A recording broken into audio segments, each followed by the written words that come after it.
L'odeur de térébenthine et de peinture acrylique m'était depuis longtemps aussi familière que les battements de mon propre cœur, mais ce soir elle se mêlait maladroitement au parfum de la célèbre lasagne de maman qui s'échappait de la cuisine. Je me tenais dans l'embrasure de la porte de la maison de mon enfance, une petite toile emballée sous le bras, me préparant à ce que je savais être une nouvelle soirée de déception pleine de bonnes intentions. Maya. La voix de ma mère portait le même mélange de joie et d'inquiétude qu'elle avait depuis 5 ans. Tu es venue. J'avais presque annulé. Encore une fois. Les 3 derniers dîners de Thanksgiving s'étaient tous terminés de la même façon par les remarques appuyées de ma sœur Rachel sur les « vrais métiers » et les suggestions de plus en plus insistantes de mon père concernant un « emploi stable ». Mais quelque chose m'avait poussé à venir ce soir. Peut-être l'invitation arrivée par la poste la semaine dernière, ou peut-être simplement de l'entêtement. Salut, maman. J'acceptais son étreinte, respirant le parfum familier de son eau de toilette mêlée aux épices de la cuisine. Désolée du retard. Les embouteillages étaient affreux depuis la ville. La ville, répéta mon père depuis son fauteuil, sans lever les yeux de son journal. Tu vis toujours dans ce quartier d'entrepôt ? Avant que je puisse répondre, Rachel apparut depuis la cuisine, son tailleur parfaitement repassé me rendant brutalement consciente des taches de peinture sur mon jean. À 34 ans, ma sœur aînée avait atteint tout ce que nos parents avaient rêvé pour nous, un bureau d'angle chez Morrison et Associates, une maison en banlieue, un mari travaillant dans la finance et 2 enfants inscrits dans une école privée. Maya. Comment va, ce truc d'art ? Son sourire était travaillé, le même qu'elle réservait aux clients difficiles. Tu fais toujours ces peintures ? La manière dont elle avait prononcé « peinture » donnait l'impression que je barbouillais à la maternelle. J'étais artiste professionnelle depuis 5 ans, mais pour ma famille, tout ce qui ne ressemblait pas à un bureau traditionnel, un plan de retraite et un chemin clair vers la sécurité n'était qu'un passe-temps prolongé. En fait, ça se passe bien, répondis-je en m'installant sur le canapé à côté de mon neveu Tommy, qui me montra aussitôt son dernier jeu vidéo. Je travaille sur une nouvelle série. C'est gentil, ma chérie, dit maman, bien que son ton suggère qu'elle n'y voyait rien de pratique.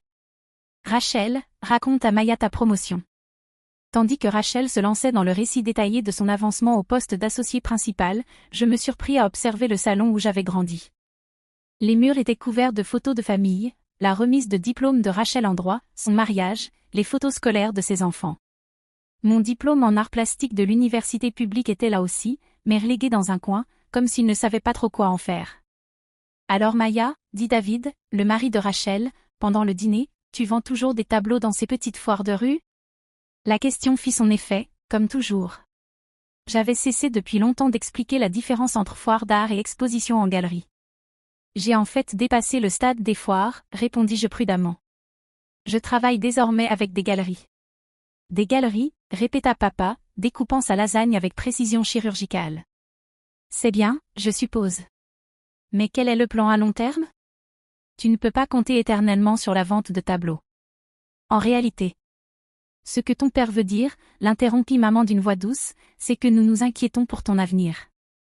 La sécurité, l'assurance santé, la retraite. Ces choses comptent, ma chérie.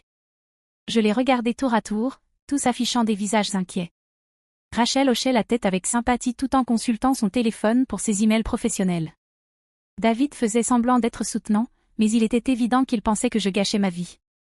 Maman utilisait sa voix inquiète, celle qui donnait l'impression que j'étais perpétuellement au bord du gouffre. J'ai une assurance santé, dis-je. Et je cotise à un plan de retraite. C'est merveilleux. Le soulagement de maman était palpable. Alors tu as trouvé un vrai travail. L'art est mon vrai travail, maman. Le silence qui suivit fut assourdissant. Tommy, heureusement, renversa à ce moment-là son jus de raisin sur la nappe blanche, ce qui détourna l'attention alors que tout le monde se précipitait avec des serviettes. Après le dîner, quand nous passâmes au salon pour le dessert, Rachel m'attira à part. Maya, on peut parler ? Elle me guida vers la cuisine, loin des autres. Écoute, je sais que tu adores peindre, et tes œuvres sont plutôt bonnes. Mais tu ne penses pas qu'il est temps d'être réaliste ? Tu as 31 ans. La plupart des gens de ton âge ont une carrière établie, un crédit immobilier, une certaine stabilité. J'avais déjà entendu ce discours sous différentes formes, de divers membres de la famille. Leur inquiétude était sincère, je le savais. Mais la condescendance l'était tout autant. Je suis réaliste, Rachel. Je construis quelque chose. Construis quoi ? Maya, tu vis dans un entrepôt réaménagé avec 3 colocataires. Tu conduis une voiture plus vieille que Tommy. C'est quand la dernière fois que tu as pris de vraies vacances? Le succès ne se mesure pas qu'à l'argent. Ce n'est pas une question d'argent, m'interrompit-elle. C'est une question de sécurité. D'avoir quelque chose sur quoi retomber. Que se passera-t-il quand tu auras 50 ans et que tes mains ne seront plus assez stables? Que se passera-t-il quand les galeries cesseront d'acheter tes œuvres? J'étais sur le point de répondre quand la voix de papa retentit depuis le salon. Les filles, venez voir ça. Il parle de cette nouvelle exposition au musée aux infos. Nous revînmes pour trouver tout le monde rassemblé devant la télévision, où un reporter se tenait devant le Metropolitan Museum of Art à New York.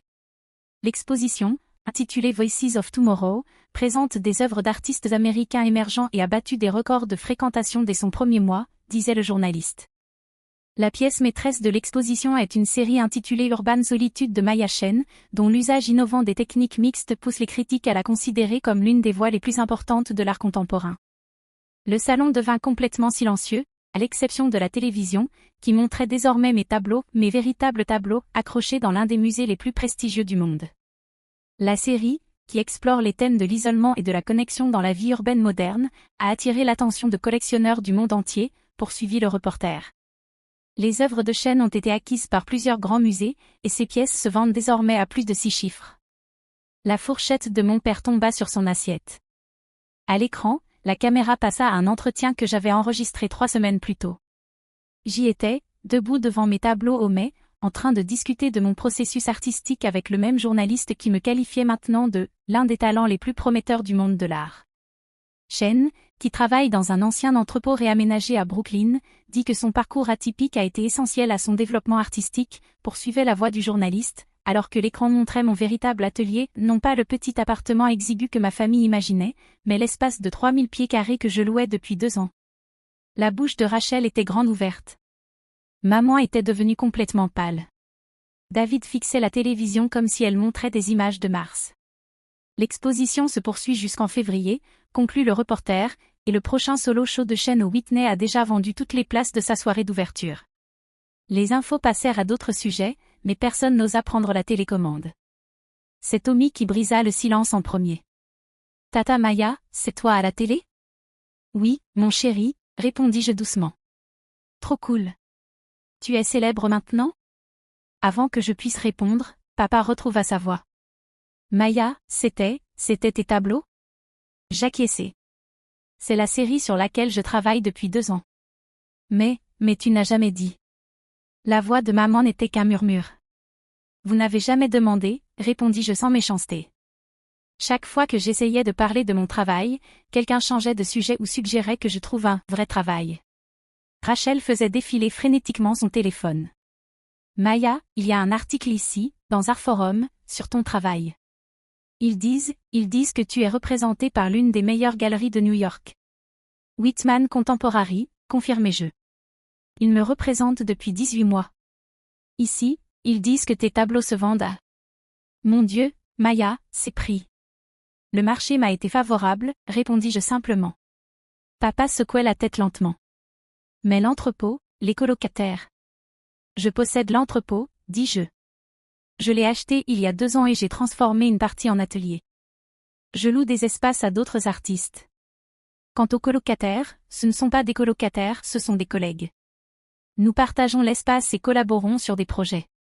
Maman fixait toujours la télévision, qui diffusait pourtant maintenant une publicité pour une assurance auto. Le Metropolitan Museum.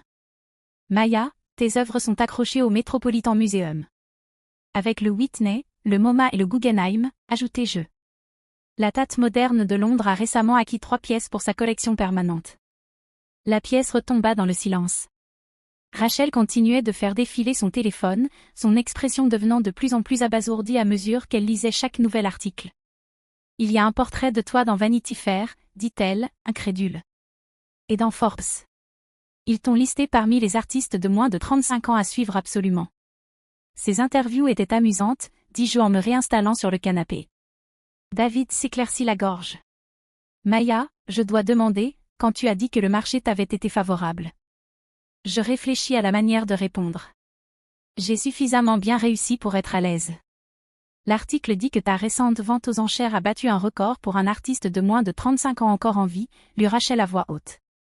Ils disent que la pièce s'est vendue à 2,3 millions de dollars. La tasse de café de papa trembla dans sa soucoupe. Millions? C'était une bonne journée, avouai-je. Maman pleurait maintenant, sans chercher à cacher ses larmes. Maya, ma chérie, pourquoi ne nous as-tu rien dit? Tout ce temps, nous étions inquiets pour toi, pensant que tu étais en difficulté. Parce que vous n'avez jamais cru en ce que je faisais, répondis-je doucement. À chaque réunion de famille, à chaque coup de fil, quelqu'un mentionnait combien il s'inquiétait de ma phase artistique ou suggérait que je retourne à l'école pour quelque chose de plus pratique. J'ai fini par me lasser de me justifier. Rachel était devenue très silencieuse. Quand elle releva enfin les yeux de son téléphone, son expression était douloureuse. Maya, je ne sais pas quoi dire. Tu n'as rien à dire. Si, je dois. Elle posa son téléphone et me regarda droit dans les yeux. J'ai été une sœur terrible. J'ai passé des années à te faire sentir que tes rêves ne valaient rien, que ce que tu faisais n'avait aucune importance. Et pendant tout ce temps. Rachel. Non, laisse-moi finir. Pendant tout ce temps, tu construisais quelque chose d'extraordinaire. Tu suivais ta passion et tu réussissais d'une manière que je n'aurais jamais imaginée. Et au lieu de te soutenir, j'étais trop occupée à te juger selon ma propre vision limitée du succès. Papa hochait lentement la tête. Ta sœur a raison. Nous l'avions tous.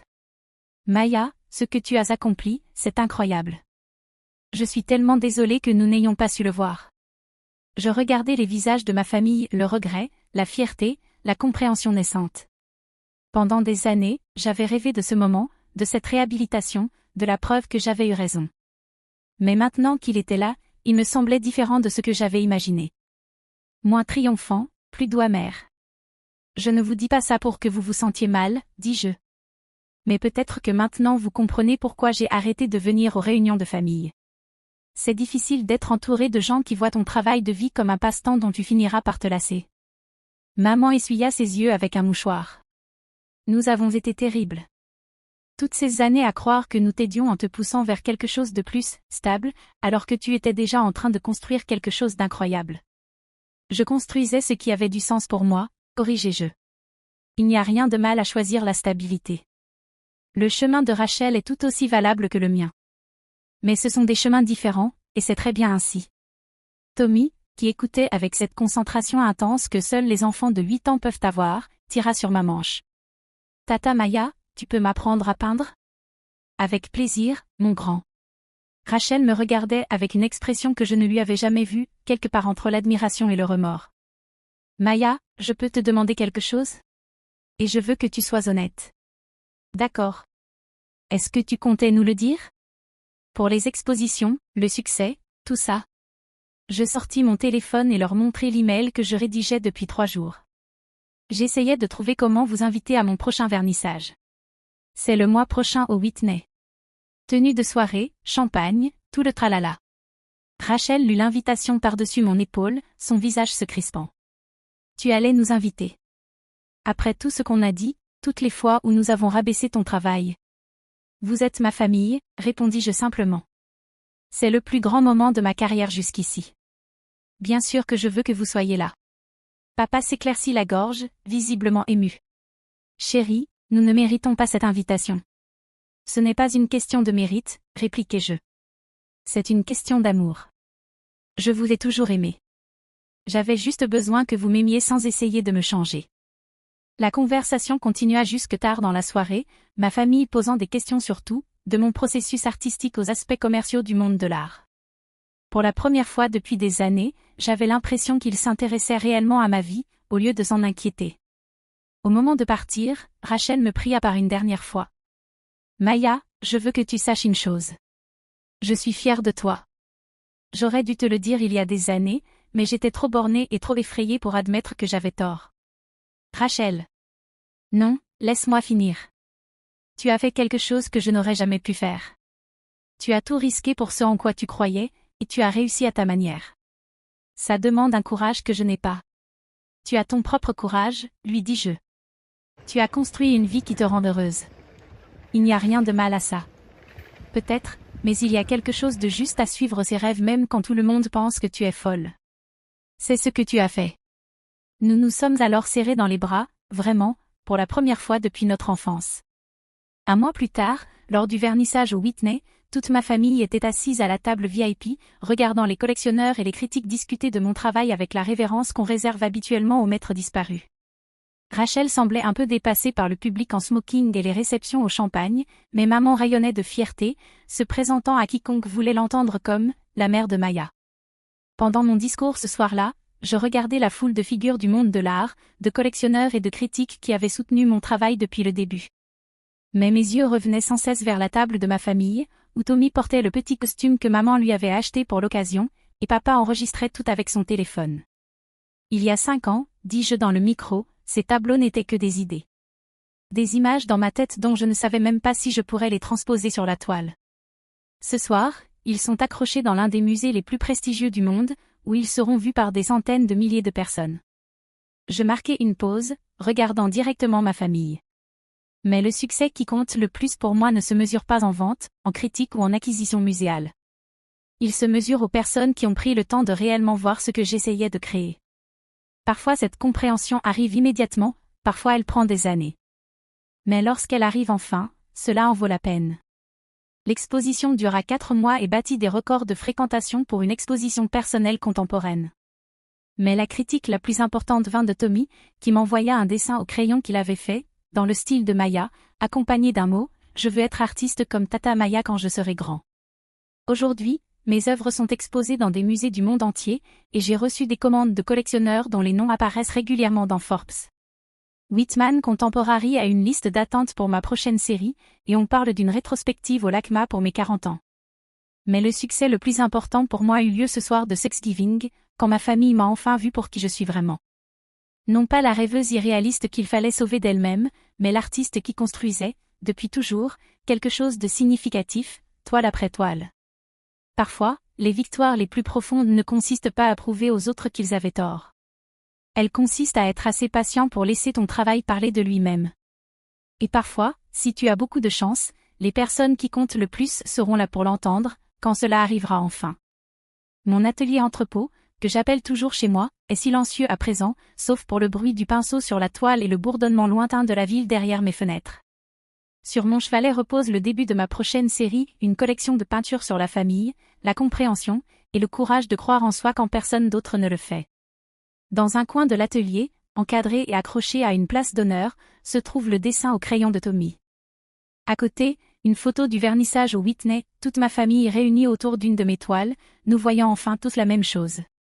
Il a fallu 5 ans, mais parfois le chef-d'œuvre le plus important que tu crées n'est pas celui qui est accroché dans un musée. C'est celui qui réunit ta famille autour de la table, quand elle comprend enfin que tes rêves valaient la peine d'y croire depuis le début.